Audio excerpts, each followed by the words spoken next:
Hello students, आप सभी का ANT वीडियोस में बहुत बहुत स्वागत। आज हम इस वीडियो सेशन में सी प्रोग्रामिंग लैंग्वेज के मल्टीपल चॉइस क्वेश्चंस आपके लिए लेकर आए हैं। इस वीडियो कंटेंट को इस प्रकार से तैयार किया गया है कि आपकी सी प्रोग्रामिंग लैंग्वेज की जो कंसेप्ट है वो भी क्लियर होगा और आपके जो लॉजिक बिल्डअप कैपेसिटी है वो भी आपकी इम्प्रूव होगी। तो इस वीडियो सेशन के माध्यम से आप ये सीख पाएंगे कि सी प्रोग्रामिंग भाषा क्या होती है और सी प्रोग्रामिंग भाषा में कौन कौन से कंसेप्ट काम में लिए जाते हैं। यह जो सीरीज़ है ये आपको, अगर आप किसी कोर्स में पार्टिसिपेट कर रहे हैं उसके लिए भी ये बेनिफिशियल है, और यदि आप किसी कंपटीशन एग्ज़ाम की तैयारी कर रहे हैं तो इन मल्टीपल चॉइस क्वेश्चंस को इस प्रकार से डिज़ाइन किया गया है कि जो कंपटीशन एग्ज़ाम्स होते हैं उनमें किस तरह के सवाल पूछे जाते हैं और आपको किस प्रकार से उनका आंसर जल्दी से जल्दी फाइंड आउट करना है, वो भी हम इन वीडियोस के माध्यम से हम आपको वो ट्रिक आप इसमें सिखाएंगे। तो आप इन वीडियोस को कंटिन्यू देखते रहिए और शुरुआत करते हैं हमारे वीडियो लेसन की। Students, array in C programming के मल्टीपल चॉइस क्वेश्चंस का भाग 2 हम शुरू करने जा रहे हैं। एरे के पार्ट 1 में हमने एरे का स्ट्रक्चर समझा, एरे के जो बेसिक टर्मिनोलॉजी हमने उसको जाना और उस पर आधारित कुछ प्रश्नावली को हमने सॉल्व किया। इस वीडियो लेसन में भी हम एरे के ही कंसेप्ट को समझेंगे। ठीक है, एरे पर और कौन कौन से प्रश्न पूछे जा सकते हैं वो इस वीडियो लेसन में हम जानेंगे। तो शुरू करते हैं हमारे वीडियो लेसन की। हमारा पहला प्रश्न है, what is the size of array if array is initialized as follow. Students ने क्या कर रखा है, एक एरे बना रखा है, ठीक है, जिसका नाम क्या है ARR, ठीक है। लेकिन इसमें क्या कर रखा है कि साइज जो है वो नहीं दी हुई है। यानी कि जनरली हम जब एरे बनाते हैं तो कुछ ऐसा लिखते हैं इंट a और यहाँ पर लिख देते हैं मान लीजिए साइज। तो कंप्यूटर के कंपाइलर को पता लग जाता है कि a नाम का एक वेरिएबल है जो एरे प्रकार का है ना। स्टूडेंट्स, मैंने बता चुका हूँ एरे क्या होता है। एरे एक कंटेनर है, एरे एक डाटा स्ट्रक्चर है जो सेम डेटा टाइप के मल्टीपल डेटा आइटम्स को स्टोर करने में सक्षम होता है। यहाँ पे देखिए सेम डेटा टाइप मतलब कि इंट, यानी कि पांचों के पांचों जो डेटा आइटम है वो इंटीजर टाइप के होंगे, यानी कि पूर्णांक प्रकृति के होंगे, ठीक है।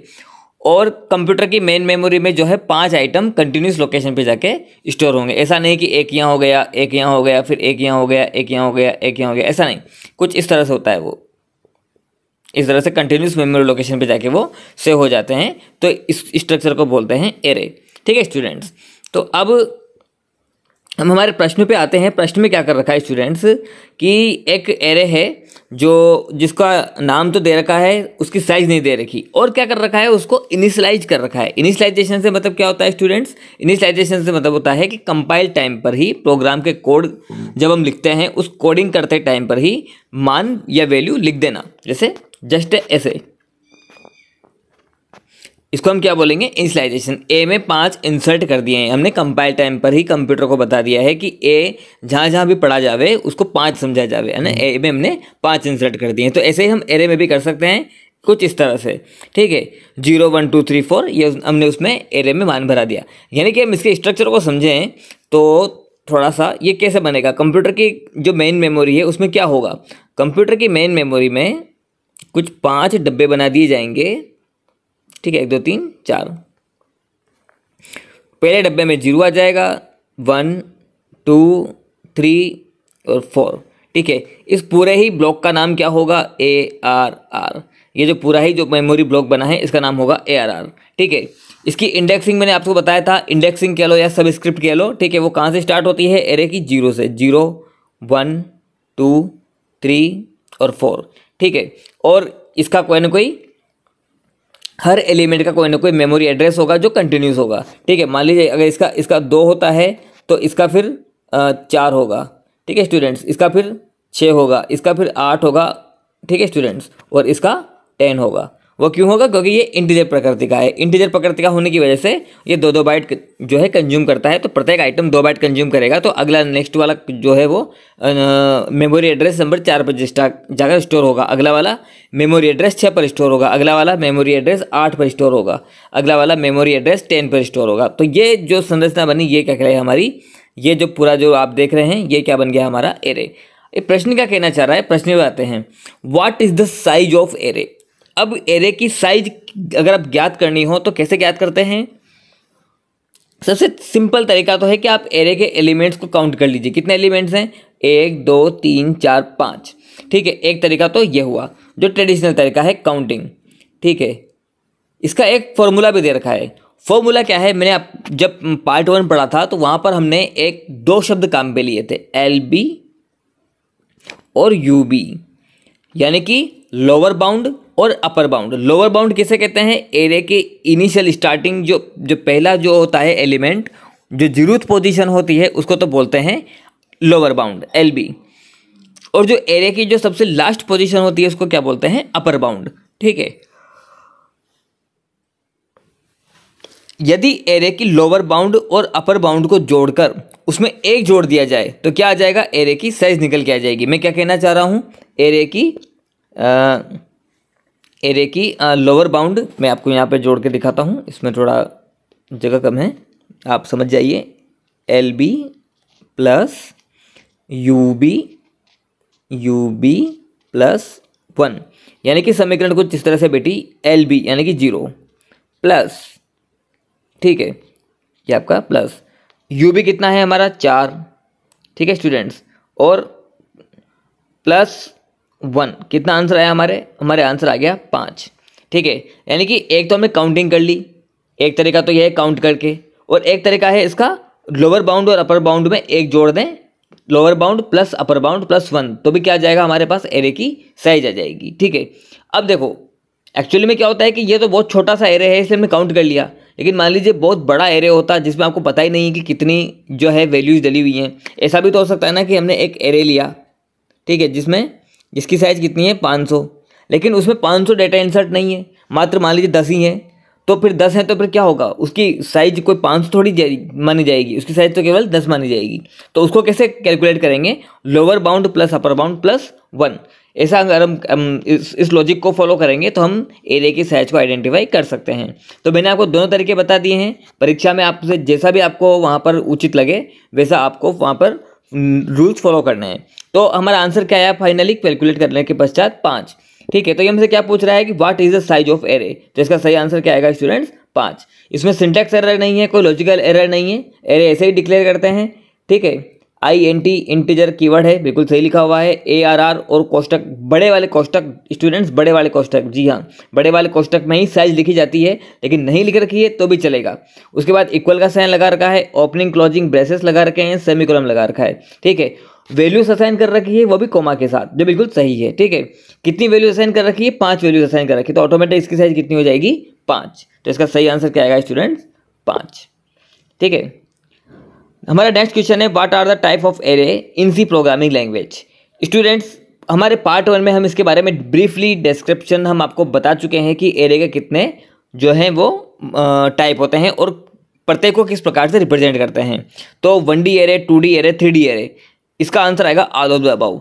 मैं एक बार आपको और बता देता हूँ 1D एरे। 1D एरे का मतलब होता है स्टूडेंट्स कि जब 1D एरे के पर हम जब मैनिपुलेशंस करते हैं, कैलकुलेशंस करते हैं, तो वो लीनियर फॉर्मेट में होती है। या तो वो यूँ उसको हम प्रिंट करा सकते हैं, यूँ प्रिंट करा सकते हैं, चाहे तो हम उसको यूँ प्रिंट करा सकते हैं। ठीक है, लेकिन मैनिपुलेशंस कैसे होंगी उसकी, लीनियर फॉर्मेट में, यानी कि 0 1 2 3 4 इस तरह से लीनियर फॉर्मेट में। ठीक है, ये तो हो गया आपका 1D एरे। ठीक है स्टूडेंट्स, 2D एरे की हम बात करें, 2D एरे क्या होता है, 2D एरे का मतलब होता है 2 डायमेंशन एरे। 2 डायमेंशन का मतलब, डायमेंशन किसी को कहोगे आप, लाइन और कॉलम, तो ये हो गया आपका 2 डायमेंशन। जब इस तरह का आपको अगर जिसमें डाटा विन्यासित होगा, मान लीजिए एक डाटा यहाँ आ गया, एक डाटा यहाँ आ गया, एक डाटा यहाँ आ गया, एक डाटा यहाँ आ गया, एक डाटा यहाँ आ गया, एक डाटा यहाँ आ गया, तो एक तरह से क्या बन गई, टेबल। ठीक है, ये बन गई ना टेबल, तो ये आपका क्या हो गया 2 डायमेंशन, जिसमें रो भी हो और कॉलम भी हो, तो उसको क्या बोलते हैं हम 2D एरे। अगला आता है हमारा 3D एरे। 3D एरे का मतलब ऐसा नहीं है स्टूडेंट्स कि आप 3D कोई ऑब्जेक्ट समझने लग जाएं जिसकी लंबाई होती है, चौड़ाई होती है और कुछ ऊंचाई भी होती है, तो ऐसा नहीं है स्टूडेंट्स। 2D एरे का मतलब होता है कॉम्बिनेशंस ऑफ 2D एरेस, उसको हम क्या बोलेंगे 3D एरे। ठीक है स्टूडेंट, तो इस प्रश्न का आंसर आएगा हमारे ऑल ऑफ द अबव। कि कितने प्रकार के एरे होते हैं, तो स्टूडेंट्स 3 प्रकार के एरे होते हैं, 1D 2D और 3D। तो इसका सही आंसर है students all of the above. हमारा नेक्स्ट क्वेश्चन है, if 1 is to be filled in all the values of an array. अर्थात ये कहना चाह रहा है कि किसी भी एरे में सभी संख्याएं एक ही भरनी हो, यानी कि उसका मान एक रखना हो, सभी संख्याओं का मान हमें एक रखना हो, ठीक है, ये एक रखना हो, तो then which of the following code will be used, तो कौन सा कोड काम में लिया जाएगा। ठीक है स्टूडेंट्स, हम समझते हैं। देखिए ये कहना क्या चाह रहा है, हम एक एरे बनाते हैं, मान लीजिए ये हमने एक एरे बनाया, ठीक है। अब मान लीजिए ये इसका जैसे पहला ही विकल्प है 5, तो ये 5 हमने इसके खांचे बना दिए, ठीक है स्टूडेंट्स। अब ये कहना चाह रहा है कि जैसे अब इसने क्या किया, पहले वाले इसमें 1 डाल दिया, तो अकॉर्डिंग टू दिस कोड क्या होगा, जो 0th पोजीशन है, ये 0th position, 1th position, 2th position, 3rd position और 4th पोजीशन, तो 0th पोजीशन पे क्या आ जाएगा 1, ठीक है। तो क्या ऐसा करने से बाकी इन सब में भी बना जाएगा क्या, ठीक है स्टूडेंट। क्या पहला वाला जो है हमारा विकल्प ये यूँ कहना चाह रहा है कि यदि एरे के सभी एलिमेंट्स को 1 से फिलअप करना हो तो कौन सा कोड आप काम में लेंगे। तो पहला वाला जो इसने लिया है, एरे 5 साइज का बनाया, 5 साइज का एरे हमने बना दिया, ठीक है। 5 डब्बे हैं इसके अंदर, 0 से लेकर 4 तक की उसकी इंडेक्सिंग है, ठीक है। और उसने क्या किया, मात्र एक इंसर्ट करा दिया उसमें। तो मैं आपको बता दूं, जब इनिशियलाइजेशन करते हैं तो वो सबसे पहले 0th पोजीशन से स्टार्ट होता है, ठीक है। और बाकी के जो खाली छूटे हुए हैं, ऐसा ना समझिए कि आप सभी में एक भर जाएगा, ऑटोमेटिकली इन सब में क्या आ जाएगा 0 0 0 और 0। तो जो हमारा जो प्रश्न ये कहना चाह रहा है कि यदि एक भरना चाहे, सभी वैल्यूज़ एरे के अंदर सभी वैल्यूज़ में एक भरना चाहे, तो क्या ये वाला कोड काम करेगा क्या, नहीं, ये वाला कोड काम नहीं करेगा, ठीक है स्टूडेंट्स। अगले वाले को देख लेते हैं, आइए अगले वाले को देखें। अगला वाला है, यहाँ पर एरे की साइज नहीं दी गई है और केवल जो डाटा है वो भरा गया है, ठीक है। ये एक डाटा भरा गया है, एरे की साइज नहीं दी गई है, इसका नाम डाल दिया हमने ARR, ठीक है। यानी कि अब इसमें क्या हो गया, इसको थोड़ा सा ऐसा करते हैं, नाम हम यहाँ नहीं डालते हैं, नाम डालते हैं यहाँ पर ARR, ठीक है। ये पोजीशन कौन सी पोजीशन होगी, 0th पोजीशन। अब क्योंकि एक ही वैल्यू रखी गई है और एरे की साइज भी नहीं दी गई है, तो क्या हो जाएगा, एरे ऑटोमेटिकली एक ही साइज का हो जाएगा। यानी कि एक ही साइज का होने की वजह से इसके सभी एलिमेंट्स, यानी कि एक तरह से देखा जाए तो एरे में एक ही एलिमेंट है और वो भी क्या है 1। तो क्या ये आंसर सही है क्या, हाँ बिल्कुल सही है, क्योंकि एरे की साइज नहीं दी गई है और उसमें 1 भराया गया है, तो ऑटोमेटिकली 0th पोजीशन पे क्या आ जाएगा 1। और 1 होने की वजह से क्या होगा, क्योंकि एरे में एक ही डेटा आइटम है, ये आपसे ये नहीं पूछा जा रहा कि कितने डेटा आइटम्स में एक भरा जाए। यहाँ पर ये भी तो हो सकता है ना कि पात्री एक ही और उसमें ही दूध भरा हुआ हो, ये भी तो हो सकता है ना। तो ऑटोमेटिकली क्या होगा, पात्र को क्या माना जाएगा, दूध से भरा हुआ। तो ठीक उसी प्रकार यहाँ पे क्या हो रहा है, एक वैल्यू रखी गई है और एरे की साइज भी नहीं दी गई है, तो यानी कि एक साइज का एरे है और उसमें भी क्या रखा हुआ है, एक, ठीक है। तो ये हमारा आंसर क्या हो जाएगा, हमारा आंसर करेक्ट। अभी और भी हैं, अब सी की तरफ बढ़ते हैं। सी में क्या कर रखा है स्टूडेंट्स, एक 5 साइज का एरे ले रखा है, वही जैसे ऊपर ले रखा था वैसे यहाँ ले रखा है, और उसमें क्या कर रखा है, पांचों के पांचों में 1 1 1 1 1 भरा रखा है। इसको बना के देख लेते हैं, ठीक है। ये 5 साइज का एरे है, क्योंकि एरे के साइज यहाँ पर इन्होंने डिक्लेयर कर दी, 1 2 3 4, ठीक है। और इन सब में क्या भर दिया, 1 1 1 1 1। पहला वाला जो 1 है वो कहाँ जाएगा, 0th पोजीशन पे, अगला 1th पोजीशन पे, 2th 3rd और 4th पोजीशन पे, ठीक है। ये आपका हो गया एरे। तो इसमें क्या होगा, देखो 5 साइज का एरे है, पांचों में ही एक एक एक एक एक भरा दिया गया है, तो क्या होगा, ये जो प्रश्न है आपका ये फिलअप हो रहा है। हाँ, यदि मैं ये वाला कोड लिखूं, ठीक है, और एक ये वाला कोड भी लिखूं, ये वाला कोड भी लिखूं, तब भी क्या होगा, एरे के सभी एलिमेंट्स में। अब सभी एलिमेंट्स से मतलब क्या है, अगर एक एलिमेंट हुआ वो भी तो सभी हो गया ना, और 5 एलिमेंट हो गए वो भी सभी हो गया, ठीक है। तो इन दोनों कोड को हम फॉलो करते हैं, तो हमारी ये वाली जो शर्त है कि यदि एरे के जो एलिमेंट्स में सभी एलिमेंट्स में एक भरवाना हो तो कौन सा कोड आप काम में लेंगे, तो इसका आंसर आएगा students D, both B and C. Students A क्यों नहीं आया, क्योंकि ए में क्या हो रहा था मैं आपको फिर बता दूं, ए इसलिए नहीं आया क्योंकि एक तो एरे की इन्होंने साइज पहले से ही कंप्यूटर को बता दी। एरे के साइज पहले से ही कंप्यूटर को बताने की वजह से क्या होगा, जब ये प्रोग्राम चलेगा तो एरे में आपकी कंप्यूटर की मेन मेमोरी में 4 खांचे बना दिए जाएंगे और पहले वाले में 1 लिख दिया जाएगा, 0 1 2 3 4, है ना स्टूडेंट्स, मैं इस वाले की बात कर रहा हूँ। अब आगे नहीं बताया, आगे जैसे यहाँ बता रखा है ना वैसे यहाँ नहीं बता रखा है इस जगह, तो ऑटोमेटिकली इसमें क्या भरा आ जाएगा 0 0 0। तो हमारी ये जो शर्त है कि यदि एरे के सभी एलिमेंट्स को 1 से फिलअप करना हो तो कौन सा कोड आप काम में लेंगे, तो फिर वो ये वाला कोड काम में नहीं आएगा। ठीक है स्टूडेंट, तो इसका सही आंसर क्या आएगा, B and C. Next question है हमारा, what will be the value of ARR third if array initialize as follow. ठीक है, अब स्टूडेंट्स यहाँ पे देखिए, अब एक एरे दिया हुआ है।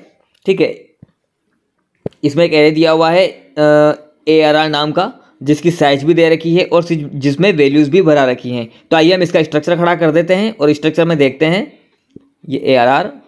ठीक है, और ये इसका हमने स्ट्रक्चर खड़ा कर दिया है। ठीक है, ये 1 2 3 4। ठीक है, इसमें हम वैल्यू भर देते हैं, पहले इंडेक्सिंग बनाते हैं 0 1 2 3 4। ठीक है, 0th पोजीशन पे क्या आएगा, पहला वाला आइटम 10, 1th पोजीशन पे क्या आएगा, दूसरा वाला यानी कि 20, और इसी क्रम में आगे 30 40 और आपका 50। ठीक है स्टूडेंट्स, ये हमारा बन गया हमारा एरे। ऐसे कैसे कंप्यूटर के मेन मेमोरी में ये जाके जो है सेट हो जाता है और इसी प्रकार से ही हम इसको एक्सेस करते हैं, 0th position 1th position 2th position 3rd position 4th position. ठीक है, मान लीजिए मुझे 20 को एक्सेस करना है, मुझे इसको एक्सेस करना है, तो मैं क्या लिखूंगा, ARR ऑफ 1, तो मैं क्या एक्सेस कर सकता हूँ 20। अब ये हमसे पूछ रहा है कि यदि मैं ARR थर्ड को एक्सेस करूँ तो ARR थर्ड में क्या वैल्यू आएगी, तो आइए देख लेते हैं। ARR थर्ड कौन सा होगा, ARR 0 ARR 1 ARR 2 ARR third. तो यहाँ पे क्या गेट हुआ हमें 40। तो स्टूडेंट इसका आंसर क्या आएगा, देख लेते हैं, 20 नहीं आएगा, 30 नहीं आएगा, 40। तो इसका आंसर क्या आएगा, सी। ठीक है स्टूडेंट, तो इसका आंसर आएगा सी 40। ठीक है स्टूडेंट्स, हमारा नेक्स्ट क्वेश्चन है, identify the correct declaration of array. अब आपसे यहाँ पे एक प्रश्न पूछा जा रहा है कि जब आप एरे बनाएंगे यानी कि सी प्रोग्राम में जब कोड लिखेंगे, एरे का कोडिंग करेंगे, है ना, तो इनमें से कौन सा एक सही कोड है, इनमें से कौन सा सही स्टेटमेंट है जिससे कि एरे बनता है, और कौन से विकल्प गलत हैं जिनसे कि एरे नहीं बनेगा बल्कि कोई ना कोई एरर आएगी। ठीक है स्टूडेंट्स, आपने देखा होगा हमने इतने सारे प्रश्न सोल्व कर लिए। ठीक है, हाँ, आपने देखा होगा इससे पहले वाले प्रश्न में भी कि यहाँ पे एक बड़े कोष्टक के अंदर कुछ ऐसे वैल्यू लिखी हुई है। छोटा कोष्टक काम में नहीं ले रखा है, मझला कोष्टक काम में नहीं ले रखा है। कौन सा कोष्टक काम ले रखा है, बड़ा वाला। ठीक है, और उसके अंदर वैल्यू लिख भी सकते हैं और वैल्यू नहीं भी लिख सकते हैं। ठीक है, वो फर्क नहीं पड़ता, लेकिन कोष्टक कौन से आएंगे स्टूडेंट्स, बड़ा वाला। ठीक है, अब यहाँ पर ये तो हुआ 1D एरे। क्या हम ऐसे कैसे 2D एरे नहीं बना सकते, ऐसे नहीं लिख सकते कि ARR बड़ा कोष्टक इसमें 5, फिर अगला बड़ा कोष्टक इसमें 5। ठीक है स्टूडेंट्स, क्या हम ऐसे कैसे नहीं लिख सकते, तो क्या ये करेक्ट है, हाँ स्टूडेंट्स ये बिल्कुल करेक्ट है। ये एक 2 डायमेंशन एरे को बनाने का तरीका है। अगर हम इसमें से इस वाले पार्ट को हटा दें, ठीक है स्टूडेंट, अगर हम इसमें से इस वाले पार्ट को हटा दें थोड़ी देर के लिए, तो ये बन जाता है आपका 1D एरे जिसमें केवल लीनियर फॉर्मेट में ही डेटा स्टोर होगा। लेकिन अगर हम इसमें ये वाला पार्ट भी जोड़ दें, ठीक है, हम इसमें ये वाला पार्ट भी जोड़ दें वापस से ये वाला, तो क्या हो जाएगा आपका ये, है ना, एरे 5 of 5। तो क्या हो जाएगा, जिसमें 5 लाइनें हों, ठीक है स्टूडेंट्स, और 5 ही कॉलम हों। इसकी संरचना कैसी बनेगी स्टूडेंट्स, इसमें 5 तो लाइनें हों, ठीक है, और 5 ही कॉलम्स हों। तो 5 by 5 यानी कि 25 डेटा इसमें स्टोर कर सकते हैं। तो कुछ इस तरह से आपका जो है वो बनाया जाता है एक 2 डायमेंशन एरे। ठीक है, तो यहाँ पर आपसे पूछा जा रहा है कि इनमें से कौन सा कोड आप लिखेंगे जिससे सही 2 डायमेंशन एरे बनेगा, कंप्यूटर एरर जनरेट नहीं करेगा। तो पहला वाला ऑप्शन है, बड़ा कोष्टक काम ले रखा है, उसमें 5 है, बड़ा कोष्टक बंद कर रखा है। ठीक है स्टूडेंट्स, अगले में भी बड़ा कोष्टक ओपन कर रखा है, उसमें 5 है और बड़ा कोष्टक बंद कर रखा है। ठीक है, तो एक निगाह में हमें ये लगता है सही है। बी की भी बात कर लेते हैं, बी में भी बड़ा कोष्टक ओपन कर रखा है, छोटा बड़ा कोष्टक बंद कर रखा है, लेकिन स्टूडेंट्स यहाँ पर बीच में क्या आ गया, कोमा। इस तरह से जो है एरे डिक्लेयर नहीं होता। ठीक है, कोमा से एरे डिक्लेयर नहीं होता। और दूसरी बात एक और बता दूं कि जब हम एरे में मान भी भरते हैं, जब वैल्यू भरते हैं एरे के अंदर, तो वो भी मझले कोष्टक से में भरते हैं, और वो भी 1 कोमा, यहाँ पे आता है कोमा। मान लीजिए यहाँ कोमा आता है, लेकिन वैल्यू जो भरी जाती है वो मझले कोष्टक में भरी जाती है, ना कि बड़े कोष्टक में। बड़े कोष्टक से तो केवल जो है एरे बनाया जाता है, ये बड़े कोष्टक में तो केवल एरे बनाया जाता है, वैल्यूज जो भरी जाती हैं वो मझले कोष्टक में भरी जाती हैं। ठीक है, तो ये हमारा हो गया गलत। अगला है, छोटा कोष्टक काम ले रखा है, तो ये वैसे ही गलत हो गया। और जो डी है वो तो बिल्कुल ही गलत है, क्योंकि इस तरह से बनाते ही नहीं है। तो हमारा केवल जो पहला वाला विकल्प है ए, ये सही है। ये एक 2 डायमेंशनल एरे बनाने का जो है डिक्लेरेशन स्टेटमेंट है। ठीक है स्टूडेंट, तो इसका सही आंसर क्या आएगा? ए। नेक्स्ट क्वेश्चन है इफ डिक्लेरेशन इंट ARR। अब यहाँ पे स्टूडेंट्स एक 2 डायमेंशन एरे, अब 2 डायमेंशन कैसे पता लगा? हम इससे ठीक पहले वाले प्रश्न में सीख के आए हैं कि जिसमें 2 ब्रैकेट्स हों। ठीक है, ये पहला वाला ब्रैकेट बताता है रो को और दूसरा वाला ब्रैकेट बताता है कॉलम को। ठीक है, रो और कॉलम का विन्यास होता है ये 2 डायमेंशन एरे। अब इसमें क्या कर रखा है? दोनों ब्लैंक हैं। ठीक है, कोई दिक्कत नहीं है। उसके बाद क्या कर रखा है? इसने वैल्यू इनिशियलाइज कर रखी है। स्टूडेंट्स आपने देखा होगा हमने 1D एरे में भी वैल्यू इनिशियलाइज की थी। कैसे की थी आइए एक बार देख लेते हैं। 1D एरे में हमने वैल्यूज कुछ इस तरह से इनिशियलाइज की थी। यहाँ पे लिखा हुआ था ए, कोष्टक खाली था, यहाँ बराबर का साइन था, मझला कोष्टक शुरू हो रहा था 1, 2, 3, 4, और आगे जितना भी हो वहाँ तक, और फिर बाद में मझला कोष्टक बंद हो रहा था। तो ये तो हो गया आपका 1D एरे भरने का तरीका। 2D एरे कैसे भरा जाता है? यहाँ पर स्टूडेंट्स प्रत्येक रो के लिए, हर पंक्ति के लिए जो है सेपरेट मझली कोष्टक काम में लिए जाते हैं। जैसे मान लीजिए मैं आपको समझाऊं थोड़ा सा, इसको इससे अलग हट के हम चलते हैं। मान लीजिए हमें समझना है ये प्रत्येक पंक्ति और कॉलम से क्या कहना चाह रहा हूँ मैं। मान लीजिए 2 पंक्ति और 3 कॉलम का हमें एरे बनाना है। ठीक है, ये बन गया हमारा। इसमें ये तो है हमारी रोज, ये हैं हमारे कॉलम्स। ठीक है, तो 2 पंक्तियाँ और 3 कॉलम्स। ठीक है, ये हो गया हमारा एरे। तो इसमें प्रत्येक पंक्ति, ये जो प्रत्येक पंक्ति है इसके लिए हमारे को क्या करना पड़ता है? कर्ली ब्रेसेस जो है वो बार बार शुरू और बंद करने पड़ते हैं प्रत्येक पंक्ति के लिए, ना कि कॉलम के लिए, प्रत्येक पंक्ति के लिए। ठीक है, तो अब यहाँ पे ये क्या है, इसको हम भरते हैं। ये जो एरे है इसको हम बनाते हैं, देखते हैं इसमें कितनी पंक्तियाँ हैं। 1, 2, 3 पंक्तियाँ हैं। 1 पंक्ति, 2 पंक्ति, 3 पंक्ति, इसको हम भरते हैं। तो यानी कि पंक्तियाँ तो है 3, 1, 2, 3 पंक्तियाँ, सॉरी ये 3 पंक्तियाँ। ठीक है, 1, 2, 3 पंक्तियाँ। और कॉलम कितने हैं? 2। कैसे पता लगा? मैंने बताया था ना कितनी पंक्तियाँ हैं, 1, 2, 3, 1, 2 और 3 पंक्तियाँ हैं। तो ये हमारी हो गई पहली पंक्ति, ये दूसरी पंक्ति, ये तीसरी पंक्ति। कॉलम 2 मैंने कैसे पता लगाया? क्योंकि प्रत्येक पंक्ति में 2 डेटा हैं। ठीक है, तो ये 2 कॉलम, इसको भर देते हैं 1, 2, अगले में 3, 4, अगले में 5 और 6। तो इस तरह से ये हमारा एरे बन चुका है। ठीक है, अब आपको क्या करना है, प्रश्न पे आ जाते हैं। What is the size of given array? इस एरे की साइज क्या होगी, यानी कि इस जगह पे क्या आएगा। ठीक है, ब्लैंक छोड़ा हुआ है, इनिशियलाइजेशन कर रखा है। ठीक है, देखो 1D एरे में तो हम क्या करते हैं, वैल्यूज को काउंट कर लेते हैं, 1, 2, 3, 4, 5, तो साइज क्या होगी उसकी 5। लेकिन यहाँ पे ऐसा नहीं है। यहाँ पे एरे की साइज क्या होगी? तो एरे की साइज आपको यहाँ पे बतानी है रो और कॉलम्स के अंदर, इस वाले डिब्बे में क्या आएगा और इस वाले डिब्बे में क्या आएगा। तो यहाँ पे स्टूडेंट्स क्या सीखा हमने? पहला वाला जो डिब्बा होता है वो किसके लिए होता है? रो के लिए। तो आइए हम रो को काउंट कर लेते हैं। रो हमारी रो 1, रो 2, रो 3। ठीक है, तो कितनी रो आ गई हमारे पास आ गई रो 3। कॉलम्स को काउंट कर लेते हैं, तो कॉलम नंबर 1 और कॉलम नंबर 2। तो कॉलम कितने हो गए हमारे? कॉलम हो गए हमारे 2। तो इसका आंसर क्या है हमारे? 3/2। ठीक है स्टूडेंट्स, तो इसमें 3/2 देख लेते हैं। पहला वाला है 2/2, नहीं है 2/2, क्योंकि 2/2 में तो क्या होता? 2 कॉलम और 2 ही रो होती। 2/3 यानी कि 2 पंक्तियां और 3 कॉलम, यानी कि 1 कॉलम और बढ़ जाता आगे, तो ऐसा भी नहीं है। ठीक है स्टूडेंट्स, ऐसा भी नहीं है हमारे पास, तो इसको मिटा देते हैं। ठीक है, अगला है 3/2। हमारा आंसर भी क्या निकल के आया है? 3/2। तो सी वाला जो विकल्प है हमारा स्टूडेंट्स 3/2, ये सही है। डी है हमारा 1/6। 1/6 जो है ऐसा नहीं बन रहा। 1/6 का मतलब क्या हो गया? जिसमें एक ही पंक्ति हो और 6 कॉलम हो, यानी कि कुछ इस तरह से एक ही पंक्ति हो और उसमें 6 इस तरह से कॉलम हो, वो तो फिर 1D एरे हो गया। ठीक है स्टूडेंट, तो 1/6 अगर आप यहाँ पे लिखेंगे तब भी वो 2 डायमेंशनल एरे में काउंट किया जाएगा, लेकिन ये भी नहीं है हमारा आंसर। तो हमारा आंसर क्या आया? 3/2। तो इसका सही आंसर क्या आएगा स्टूडेंट? सी, 3/2। आई थिंक आप समझ गए होंगे कि ये क्या कर रखा है यहाँ पर 2D एरे को इनिशियलाइज कर रखा है। 2D एरे को इनिशियलाइज करने के लिए प्रत्येक पंक्ति को कर्ली ब्रेसेस में बंद किया जाता है। ठीक है, और उसके अंदर लिखे हुए वैल्यूज़ को कॉमा से सेपरेट किया जाता है और वही डिसाइड करता है कि इसके कॉलम्स कितने हैं। ठीक है, तो इसमें 2 कॉलम है, 1, 2, 3, 4, 5, 6। हर एक जो पंक्ति है उसमें 2-2 का सेट जो है डाटा के रूप में डाल रखा है। तो 2 कॉलम हो गए और 3 पंक्तियाँ हो गई। तो इसका सही आंसर आएगा स्टूडेंट्स 3/2। ठीक है स्टूडेंट्स, नेक्स्ट है 2 dimension array elements are stored in memory. Students बहुत ही महत्वपूर्ण प्रश्न है। ये क्या कहना चाह रहा है, देखिए स्टूडेंट्स, पार्ट 1 में भी मैंने बताया था और आपको इस वाले पार्ट में भी, यानी कि इस वाले वीडियो सेशन में भी मैं आपको बता रहा हूँ कि 1 डायमेंशन एरे हो या 2 डायमेंशन एरे हो या 3 डायमेंशन एरे हो, एरे की एक खास बात ये होती है कि वो कंप्यूटर की मेन मेमोरी में कंटिन्यूस लोकेशन पे जाके स्टोर होता है। ठीक है स्टूडेंट्स, कंप्यूटर की मेमोरी में जाके कंटिन्यूस लोकेशन पे। कैसे, आइए देखते हैं। जैसे मान लीजिए,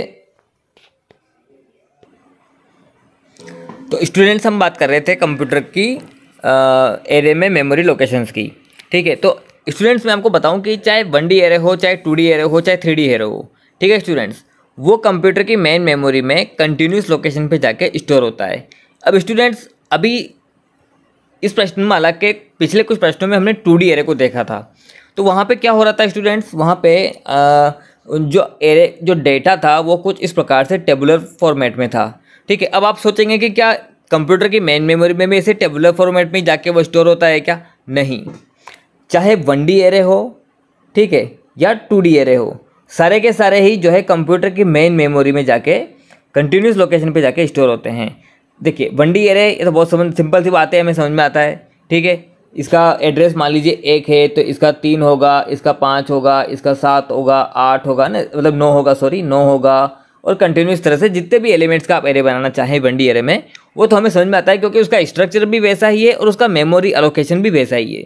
प्रश्न ये उठता है कि 2 डायमेंशन एरे में स्टूडेंट्स केवल रिप्रेजेंटेशन और कैलकुलेशन ही 2 डायमेंशन है। रो और कॉलम में केवल कैलकुलेशन ही की जाती हैं, उसका रिप्रेजेंटेशन ही किया जाता है। लेकिन जब हम डाटा की बात करें तो डेटा कंप्यूटर की मेन मेमोरी में डेटा तो कंटिन्यूस लोकेशन पे जाकर ही स्टोर होता है।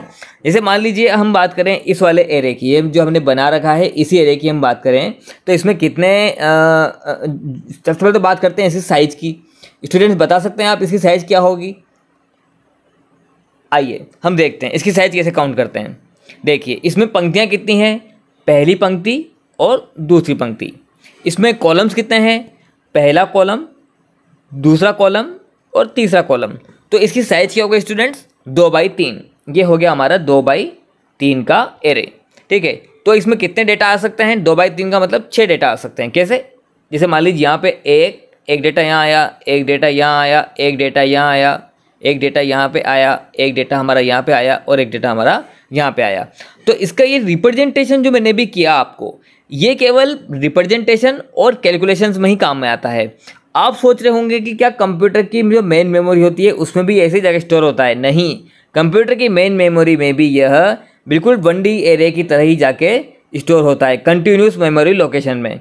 पहले डेटा को यहाँ रखा जाएगा, दूसरे को यहाँ रखा जाएगा, तीसरे को यहाँ रखा जाएगा, चौथे को यहाँ, पाँचवें को यहाँ, जितना बड़ा भी आप एरे बनाना चाहें। ठीक है, हाँ, इंडेक्सिंग इसकी ऐसे नहीं होती है।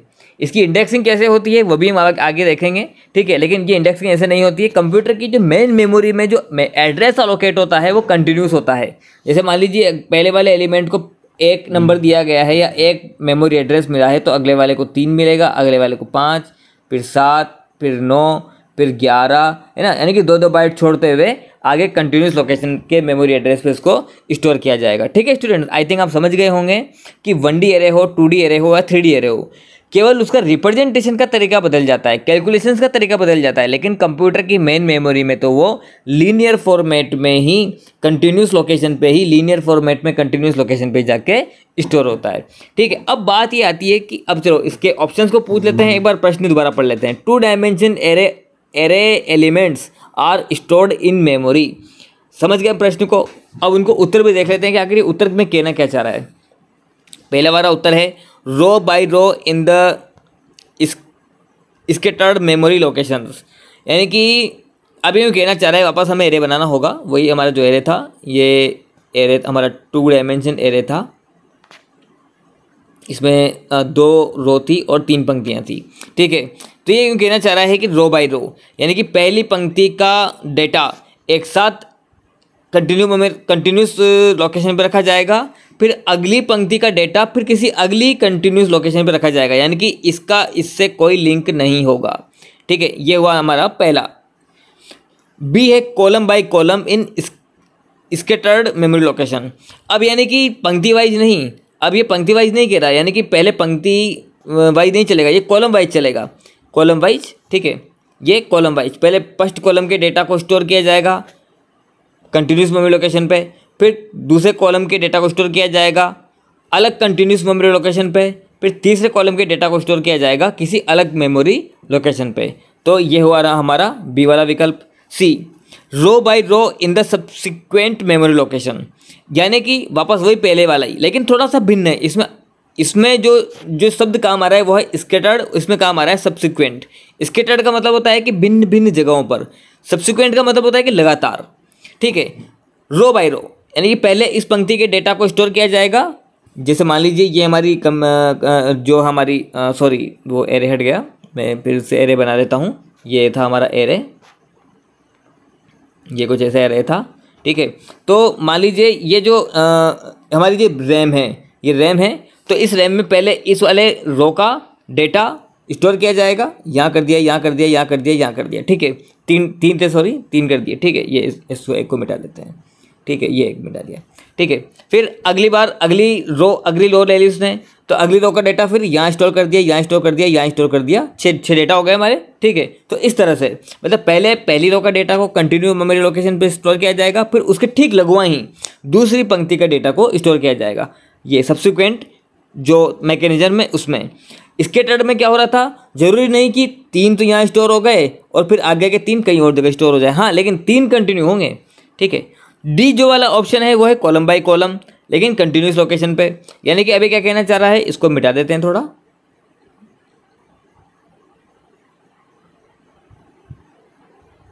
ठीक है। अब डी क्या कहना चाह रहा है, डी कहना चाह रहा है कि मान लीजिए ये हमारी रैम है, ठीक है। रैम के अंदर कॉलम बाय कॉलम, सबसे पहले इस कॉलम के डेटा, यानी कि दो डेटा है इसमें, पहला डेटा दूसरा डेटा, तो 1 2, फिर दूसरे कॉलम का डेटा 3 4, ठीक है। फिर इस कॉलम का डेटा 5 6, वो भी कंटिन्यूस लोकेशन पे है ना, कंटिन्यू लगातार, ठीक है। सब्सिक्वेंट है यहाँ पे भी, कॉलम बाय कॉलम सब्सिक्वेंट, ये कॉलम बाय कॉलम सब्सिक्वेंट, ये यहाँ पे थोड़ा सा ये कलर काम नहीं कर रहा है, कलर तो ये जगह नहीं है इस वजह से ये, हाँ, ये सब्सिक्वेंट है यहाँ पर, इसको सब्सिक्वेंट समझें आप, ठीक है। सब्सिक्वेंट और स्कैटर्ड। तो अब सही आंसर क्या आएगा इसका, तो इसका सही आंसर है रो बाय रो। सबसे पहले पहली पंक्ति के डेटा को स्टोर किया जाता है, उसके पश्चात दूसरी पंक्ति के डेटा को स्टोर किया जाता है, लेकिन सब्सिक्वेंट फॉर्मूले में, यानी कि लगातार कंटिन्यूस फॉर्मूले में, ठीक है। तो इसका आंसर, सही आंसर क्या आएगा स्टूडेंट, सी, ठीक है। आई थिंक आप समझ गए होंगे कि ये क्या कहना चाह रहा है। ये कहना चाह रहा है, सबसे पहले तो ये पूछना चाह रहा है कि 2 डायमेंशन एरे के एलिमेंट्स को कंप्यूटर की मेमोरी में किस प्रकार से स्टोर किया जाता है। तो आप ऐसा ना समझें कि ये टेबुलर फॉर्मेट में होता है, नहीं, लीनियर फॉर्मेट में ही होता है। टेबुलर फॉर्मेट में तो केवल उसका रिप्रेजेंटेशन होता है, मैनिपुलेशंस होता है, कैलकुलेशन होता है। अब उसमें भी तरीका है, रो वाइज होता है या कॉलम वाइज, तो स्टूडेंट्स रो वाइज होता है। सबसे पहले पहली रो के डेटा को स्टोर किया जाता है, उसके पश्चात दूसरी रो के डेटा को स्टोर किया जाता है, ठीक है। उसमें भी और पूछा जा रहा है कि स्कैटर्ड फॉर्मेट में या सब्सिक्वेंट फॉर्मेट में, तो स्टूडेंट्स सब्सिक्वेंट फॉर्मेट में उसको जो है किया जाता है। तो आई थिंक आप समझ गए होंगे ये प्रश्न क्या कहना चाह रहा था, और इसका आंसर क्या आएगा, C, row by row in the subsequent memory location.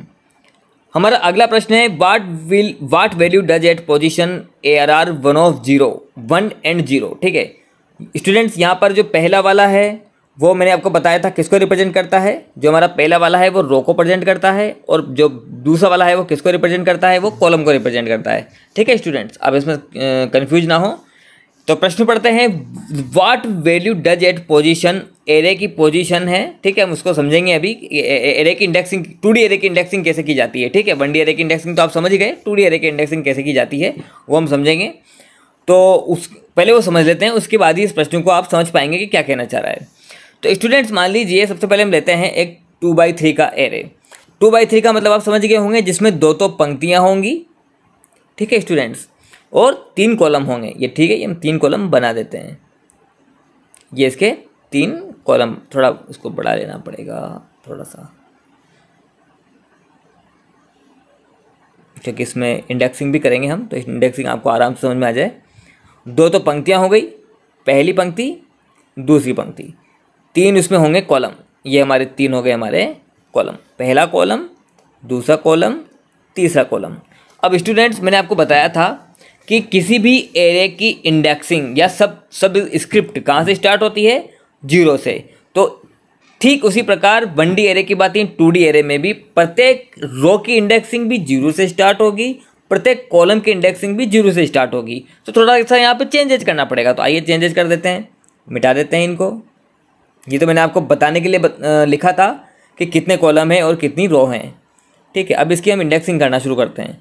तो पहली रो को हम किससे रिप्रेजेंट करेंगे, 0 से। दूसरी रो को किससे रिप्रेजेंट करेंगे, 1 से।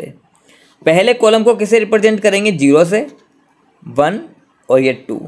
तो ये जो हमारा खांचा है, ये वाला जो हमारा खांचा है, मैं आपको बताऊं, ये वाला, ये जो खांचा है हमारा, इसकी इंडेक्सिंग क्या हुई। 1D एरे में तो एक ही खांचा होता है, तो इसकी इंडेक्सिंग 0 होती है, इसकी 1 होती है, इसकी 2 होती है, इसकी 3rd होती है। लेकिन यहाँ पर भी है तो खांचा, लेकिन कॉम्बिनेशन से बन रहा है, रो और कॉलम के नंबर के कॉम्बिनेशन से। तो इसका समझ गए होंगे आप क्या कहना चाह रहा हूँ मैं। इसकी इंडेक्सिंग होगी 0 0, अगले वाले की इंडेक्सिंग क्या होगी, 0 1, इसकी इंडेक्सिंग क्या होगी, 0 2। समझ गए ना स्टूडेंट्स। ये होती है आपके 2 डायमेंशन एरे की इंडेक्सिंग, रो और कॉलम के कॉम्बिनेशन से। रो और कॉलम के कॉम्बिनेशन से, रो पहले आती है, कॉलम बाद में आता है, रो और कॉलम के कॉम्बिनेशन से, ठीक है स्टूडेंट्स। रो और कॉलम, बाबा ध्यान रखना, रो और कॉलम, पहले रो आएगा फिर कॉलम आएगा। ये आपकी रो है, पहली रो, दूसरी रो, ये आपके कॉलम्स हैं, पहला कॉलम, दूसरा कॉलम, तीसरा कॉलम, ठीक है स्टूडेंट्स। तो ये आपके कॉलम्स हैं। प्रत्येक रो और कॉलम की इंडेक्सिंग 0 से स्टार्ट होती है और आगे तक बढ़ती जाती है। अब हम इस वाले की बात करते हैं। तो इसमें इस रो का नंबर क्या है, 1, इस कॉलम का नंबर क्या है, 0। तो ये इसकी जो इंडेक्सिंग है वो क्या हो गई, 1 0, 10 नहीं 1 0। अगले का देखते हैं, इसका रो नंबर क्या है, 1, इसका कॉलम नंबर क्या है, 1, तो इसका इंडेक्सिंग नंबर क्या हो गया, 1 1। अगले वाले की बात करें, लास्ट वाले की, तो इसका इंडेक्सिंग कैसे होगा, 1 और 2, ठीक है स्टूडेंट्स। ये हो गया हमारा जो है इंडेक्सिंग। अब इसमें हम जो दिया गया है डाटा, ये जो डाटा दिया गया है इसको विन्यासित कर देते हैं। मैंने बताया था कि सबसे पहले फर्स्ट रो को भरा जाएगा। तो फर्स्ट रो को भरा जाएगा तो सबसे पहले क्या होगा, वो फर्स्ट रो को भरते हैं, फर्स्ट रो को भरते हुए चलते हैं ना, अपना पता लग जाएगा कि क्या आंसर आएगा, हमारे प्रश्न का आंसर क्या होगा वो हमें पता लग जाएगा। तो आइए हम डाटा भरते हुए चलते हैं। तो इसमें हम भर देते हैं, इसमें हरे रंग से इसको भर देते हैं। सबसे पहले है 1, यहाँ 1 लिख दिया, फिर 2 लिख दिया, फिर 3 लिख दिया, खत्म हो गया पहले रो।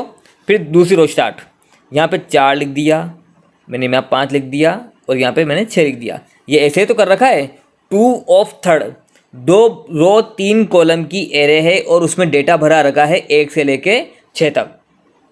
स्टूडेंट्स, मैंने आपसे एक बात कही थी बीच में एक प्रश्न में, आप उलझ मत जाना, कि प्रत्येक रो को सेपरेट करने के लिए कर्ली ब्रेसेस लगाए जाते हैं। हाँ लगाए जाते हैं, लेकिन अगर आप नहीं लगा रहे और कंटिन्यूस इस तरह से जैसा प्रश्न में दिया गया है वैसे अगर आप प्रश्न को आपके सामने आ जाता है तो फिर अब क्या होगा, जहाँ तक रो की लिमिट है वहाँ से अगली रो स्टार्ट हो जाती है, उसके ठीक बाद से अगली रो स्टार्ट हो जाती है। तो कुछ इस प्रकार से आपका डेटा अरेंज हो जाता है ऑटोमेटिकली, अगर कर्ली ब्रेसेस में डेटा सेपरेट नहीं किया गया हो तो।